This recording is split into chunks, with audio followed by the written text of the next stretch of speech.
Survivors of the Maui fire say that they received no warning and that the flames appeared so quickly that escape was difficult. Everything was suddenly in flames, and many found refuge in the ocean for hours while their homes burned to the ground and into the same powdery ash footprint we've seen in recent years. So far, it is estimated that nearly 1,000 people have died. Locals are worried this includes hundreds of children who were home due to school being canceled that day.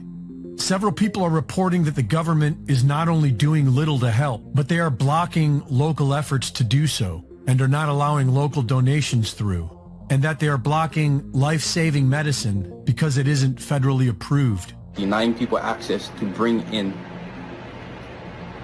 supplies. The government withholding every single one of our donations because we are not a part of FEMA and Red Cross. So none of this is eligible for giving out. Tell me why, I have no freaking clue. The people of Maui are on their own for now. And aside from the federal government's bureaucratic failure, they have good reason to be suspicious. Just like what we saw 5 years ago in Paradise, California, there was nothing normal about these fires.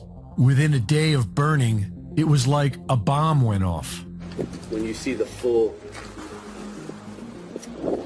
extent of the destruction of Lahaina, it will shock you. It does appear like a bomb and fire went off, if I may. And all of those buildings virtually are going to have to be rebuilt. It will be a new Lahaina. Local residents have been reporting bright flashes of light.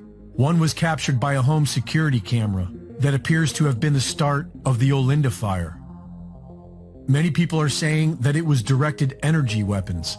We know that most major governments already have them, and during the California fires, online weather maps recorded what looks like a laser from above, striking an area just before it bursts into flames. In his research, Dennis Mills discovered that the incendiary aluminum and barium nanodust from chemtrails is most likely fueling the ferocity of today's so-called super wildfires. And on the day before the Maui fires broke out, locals were reporting a heavy overcast from chemtrailing that they'd never seen before. It's also interesting to note that the Maui police chief was the incident commander for the Las Vegas mass shooting in 2017.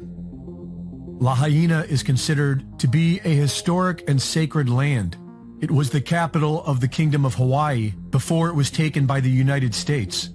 It's been occupied by native Hawaiians ever since, who are defiantly opposed to the mainland outsiders who have been buying up land with no respect for local culture.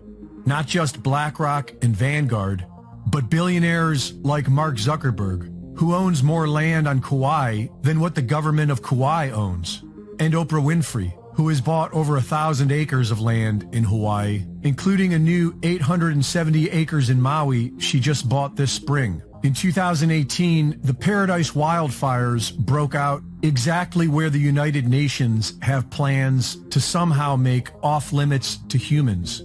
And that same year, a report on wildfire prevention was published that was focused on the exact same areas in Maui where the fires just broke out. All the historic downtown, all of it is demolished and all the houses gone. But those commercial big box stores are still there. Hawaii Governor Josh Green has been putting the World Economic Forum's Great Reset agenda ahead of Hawaiian interests. Just weeks before the fire, he unveiled an emergency proclamation on housing that eliminates the traditional Land Use Commission, allowing the government more leeway to build as they see fit, such as building 15-minute smart cities run by artificial intelligence, just like they've been planning to do in Hawaii for years.